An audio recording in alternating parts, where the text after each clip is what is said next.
അതെ, രാവിലെ കുറച്ച് കണവ കിട്ടിയിട്ടുണ്ട്. എന്നാൽ പിന്നെ കണവ റോസ്റ്റ് ചെയ്യാമെന്ന് വിചാരിച്ചപ്പോൾ കുക്കറിലേക്ക് കഴുകി വൃത്തിയാക്കി കണവ ഇട്ടിട്ടുണ്ട്. ഇനി ഇതിലേക്ക് മഞ്ഞൾപ്പൊടി, കുരുമുളക് പൊടി, ഉപ്പ്, ഗരം മസാല, വെള്ളം എന്നിവ ഒഴിച്ച് വേവിക്കാനായിട്ട് വെച്ചിട്ടുണ്ട്.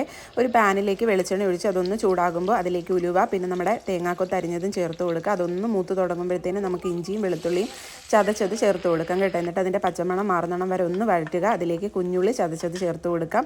അതും ഒന്ന് വഴറ്റിയതിന് ശേഷം സവോള ചെറുതായിട്ട് അരിഞ്ഞതും കൂടി ചേർത്ത് കൊടുത്ത് പച്ചമുളകും ചേർക്കുന്നുണ്ട്.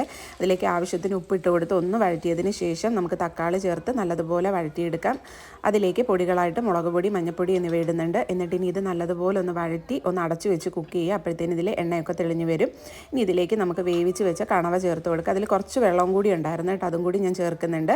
എന്നിട്ട് കുരുമുളക് പൊടിയും കൂടി ഇട്ട് കൊടുക്കുന്നുണ്ട്. അതൊക്കെ അവരവരുടെ എരിവിനനുസരിച്ച് ചേർക്കാം. എന്നിട്ട് നല്ലതുപോലെ ഒന്ന് റോസ്റ്റ് ചെയ്തെടുത്തതിന് ശേഷം ഏറ്റവും ലാസ്റ്റ് ഗരം മസാലയും കൂടി ചേർത്ത് കൊടുത്തു കഴിഞ്ഞാൽ നമ്മുടെ കണവ റോസ്റ്റ് ഇവിടെ റെഡി ആയിട്ടുണ്ട്. എല്ലാവരും ഒന്ന് ട്രൈ